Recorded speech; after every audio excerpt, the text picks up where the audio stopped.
Baik, terima kasih. Nama saya Andras Kapustra Mau dengan NIM 19298. Di sini saya akan mencoba mengerjakan sebuah soal tentang laporan posisi keuangan dan saya mengambil contoh dari perusahaan Bruno. Baik, laporan posisi keuangan itu sendiri terdiri atas 3 bagian, yaitu aset, liabilitas, dan ekuitas. Dan yang pertama saya akan menguraikan tentang aset. Yang pertama, aset lancar. Aset lancar itu terdiri atas kas sebesar 260.000, piutang usaha 340.000 dikurangi dengan piutang tak tertagih sebesar 17.000 sehingga menghasilkan 323.000. Dan selanjutnya kas ditambah dengan piutang usaha 323.000 sehingga totalnya 401.000 menjadi persediaan pada nilai terendah dari biaya perolehan rata-rata atau nilai realisasi neto. Efek diperdagangkan pada perolehan sebesar 140.000 sehingga total aset lancar $1.124.000. Yang berikutnya aset tetap.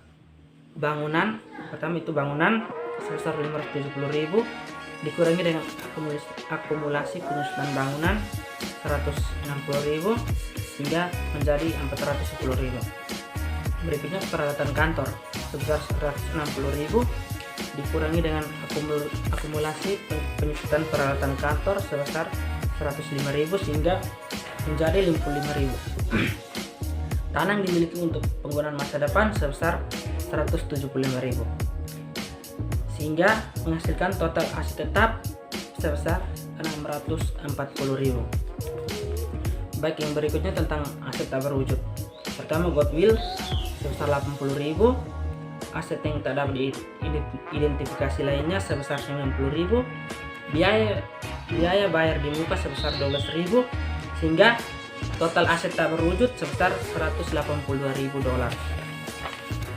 dan menghasilkan total aset seluruhnya aset lancar ditambah dengan aset tetap ditambah dengan aset tak berwujud menjadi $1.946.000.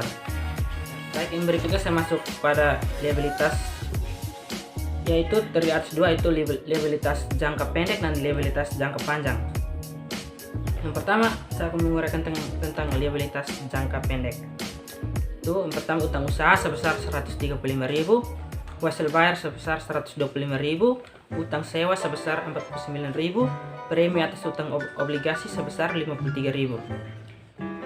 Total dari liabilitas jangka pendek sehingga total dari liabilitas jangka pendek sebesar $362.000. Berikutnya liabilitas jangka panjang.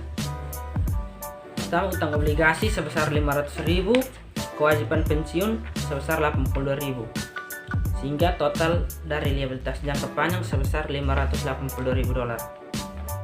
Total dari keseluruhan liabilitas, yaitu liabilitas jangka pendek ditambah dengan liabilitas jangka panjang sama dengan $944.000. Baik, yang berikutnya saya masuk pada ekuitas. Ekuitas pertama itu modal saham biasa, itu nilai pari sama dengan $1, 290.000 diotorisasi 400.000 lembar, diterbitkan 290.000 lembar. Premi saham biasa 180.000 sehingga total ekuitas 290.000 tambah 180.000 menjadi $470.000. Saldo laba didapat dari total aset dikurangi dengan liabilitas tambah ekuitas sama dengan total aset $1.946.000 dikurangi dengan liabilitas 144 tambah ekuitas $470.000 sehingga menjadi 114.000 dan 1.946.000 dikurangi 1.414.000 menghasilkan saldo laba yaitu $1.530.000. Jadi saldo laba sama dengan $530.000. Total ekuitas dan liabilitas di sini menjadi $1.946.000, sehingga dapat kita lihat, dapat kita saksikan sendiri total aset itu $1.946.000 seimbang dengan total dari liabilitas ditambah dengan ekuitas, yaitu $1.946.000. Baik, sekian dari saya. Terima kasih.